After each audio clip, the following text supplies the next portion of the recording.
Hey everyone, it's Mario Time 1000. Lately, I've been getting a couple requests to do a full F1 collection video, every F1 diecast I have.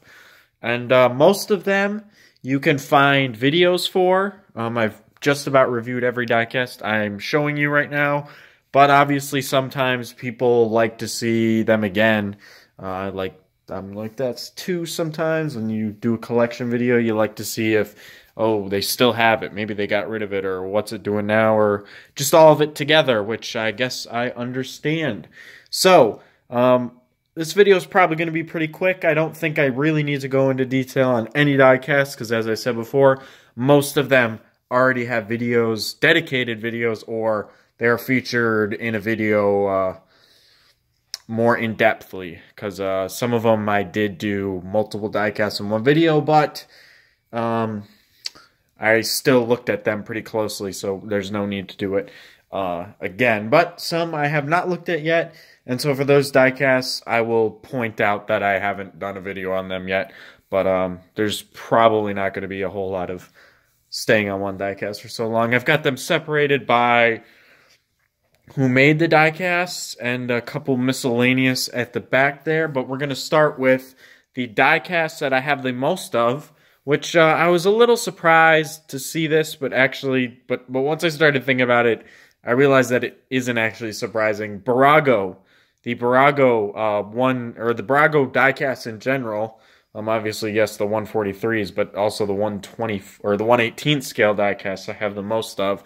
And that's just because Barago are the cheapest. They're pretty easy to find online, and they're fairly inexpensive. For example, the 1/18th scale diecast costs about the same as a 143. It's actually costs less than a 143 from Sparker Mini Champs.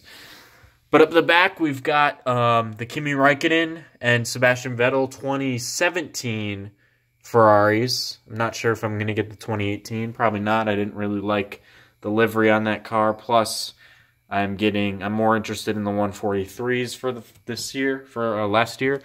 And then we've got the Kimi Räikkönen 2015 and the Lewis Hamilton 2016 cars, which I did that review outside, you may remember. But yeah, they're pretty great. Diecasts, though, they aren't scaled correctly to 20. These ones are not scaled to like 2017 standards. The cars were longer and wider. I think it's wider, but it's as long as the 2015 car. So that's a little disappointing, but fairly good for the money. I've got the 143 scale Ferraris. That I have. I've got the 2016 Sebastian Vettel. Kind of forgot that I had this one, but it's a pretty nice car. It usually just sits on a shelf. I haven't brought it out for anything recently, and I think it was just featured in a video with a couple other cars. Got the two 2017 Ferraris in 143 scale, which are not accurately sized. They're as long as the 2016. But the 2018 cars feature not only do they feature the drivers, unlike these ones, but they are the correct length. The two Mercedes cars, these are the only Mercedes cars that I have right now in regular diecast form. I got a couple Mercedes in Lego that we'll look at later, but these are the only diecast Mercedes I have right now. We've got Lewis Hamilton's 2014 car, and then Nico Rosberg's 2016 car. Actually, I lied. That's not the only Mercedes. I've got one more that I also forget about that I have a lot. And the most diecasts, well, it's actually a tie with Ferrari, but it's kind of, well, depending on how you look at it.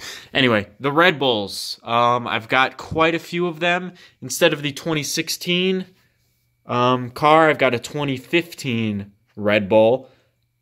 But actually, it's way wonked up, so ignore what I just said. I got the 2015 Red Bull. This is Daniel Kvyat's RB11.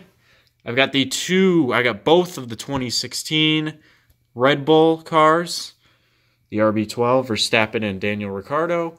And then I've got both of the 2017 Red Bulls. And once again, they're inaccurate because they are not long. Another diecast, I don't even really know why I bought this, because I also forget that I have this one sometimes, but this one probably most of all. It's the, I think it's 2012 or 11. Doesn't say. It's one of Sebastian Vettel's championship cars. I don't remember which one. It's 2012 or 2011. It's a 132 scale car. I think I just bought it because it was an F1 diecast, and I was trying to buy as much of them as I could, so I could make videos on them. But yeah, fairly interesting car. It's the only one I have in this scale, but it doesn't have any driver detail, so it's kind of weird, and also it's a bit of an odd shape. I think it's 2012 because it's got the weird nose thing. I think they had that in 2013 though, so it's at least 2012. But yeah. So those are all the Barago cars. Pretty nice, but certainly not the best quality. Moving on, we've got the Spark diecast. So back here, the only 1/18 scale F1 diecast I have that is not a Barago. It's Daniel Kvyat's 2015 Red Bull car from the Australian GP, which I believe he did not start. I think he DNS'd, so interesting that that's the one. And we've got the Red Bull from 2016, the third Red Bull 2016 car I have, the third RB12, and probably the most accurate. Interesting that they made this, considering he only raced for them for 4 races. But yeah, still nice to have. Moving down, I've got all of these Saubers, the Spark Saubers that I've gotten. We've got the 2014 Esteban Gutierrez car. Don't really know why I bought that. It's interesting that it's got a white base, and that's the only car I have that has a white base. And then moving on, we've got the 2017 C36 cars. Antonio Giovinazzi, who's back at Sauber for the 2019 season. Marcus Ericsson and Pascal Wehrlein. And then we've got the oddball show car, the test livery car that's got 16 and 9 on both sides. And then the first 2018 diecast that we're showing in this video, the Marcus Ericsson Alfa Romeo Sauber car. Moving down here, we've got the Will Stevens Marussia car, and a car I have not looked at in a video and probably won't. It's the Pascal Wehrlein Manor from 2016. I do like this car, though. It's a pretty nice car. I'm glad they made this. Obviously, the Manor Racing Team, R&P in peace.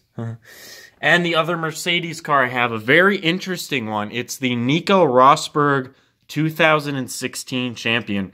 What's interesting about this car? Obviously, the custom base that's pretty dusty. It's got a driver figure. The driver is not in the car. The headrest behind this, which broke, I think, while I was making the video for this. The headrest is out. It's really dusty because it has sat without the base or the plastic thing. The headrest is out of the car, and also the wheels are slightly turned. So this is a custom diecast. It's not just a regular Spark Mercedes car that they threw into a different box. It's actually a custom car. So that's pretty interesting. As I said, I filmed a video for this, but I never uploaded it. I needed space on my camera because we don't have to die tonight. That's all I'm gonna say. So the Mini Champs cars, the smallest amount is because, well, most of my Mini Champs you've already seen recently. These are all the 2018 Mini Champs I have. Obviously the Haas, both Williams, and both Toro Rossos. Mini Champs are pretty expensive, so I was kind of not getting them.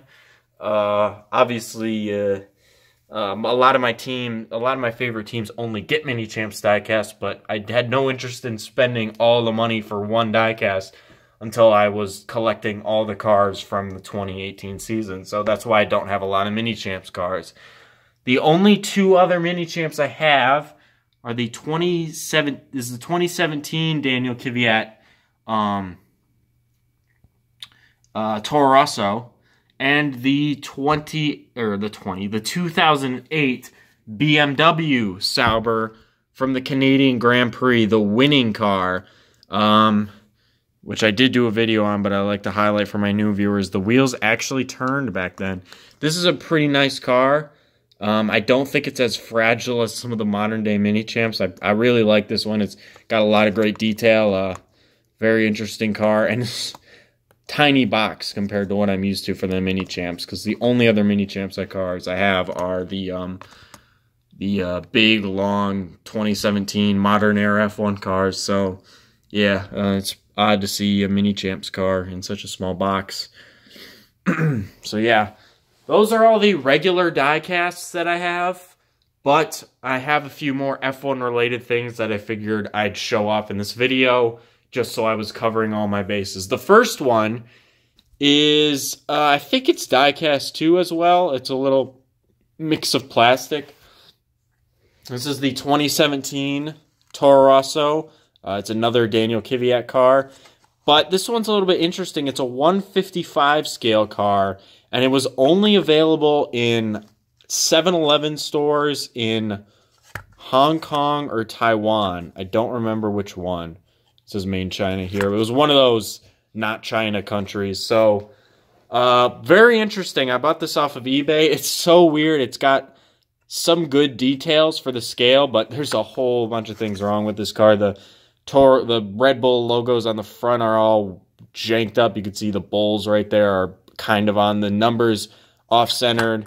The tires are not cut properly, and also there's supposed to be like an antenna here, but I never saw it. It was never on this car. It's a little weird. I did film a video for this, but I didn't upload it because it was my first video with this camera and I didn't like it.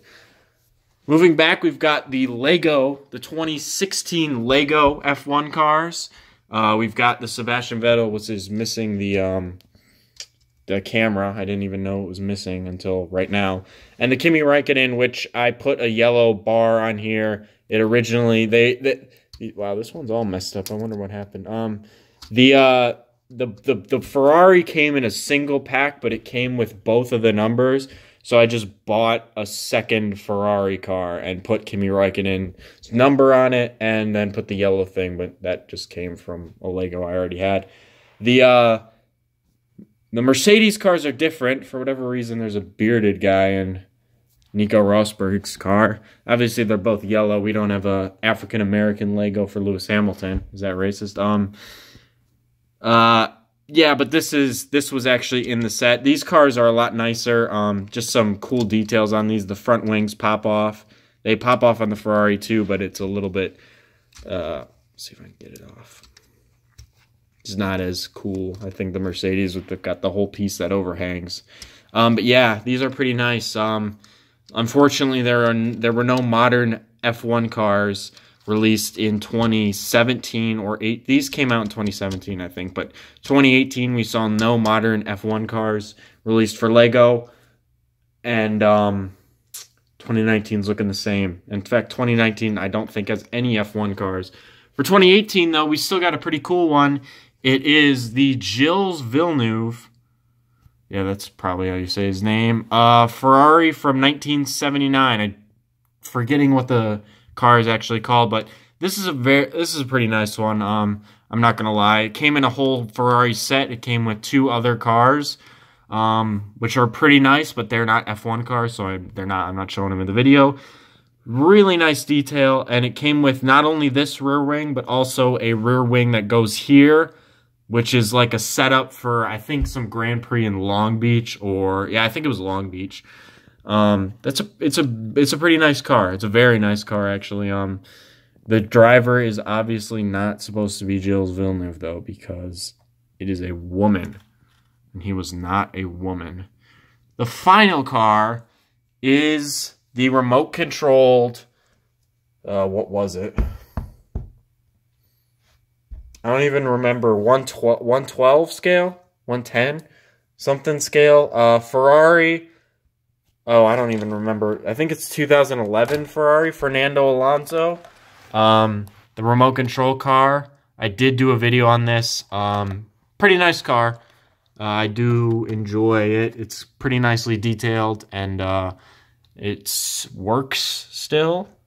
I don't have the remote with me, but it's a very nice car. But I did a video on this, so there's not much else to say. And that is it. That is my entire F1 diecast and also some not diecast collection. Thank you guys for watching. I've seen a lot of suggestions for some teams I should do in the next 2018 diecast. And the first suggestion that I got on my Haas video was McLaren. So next time we will be looking at a McLaren diecast from 2018. See you guys then.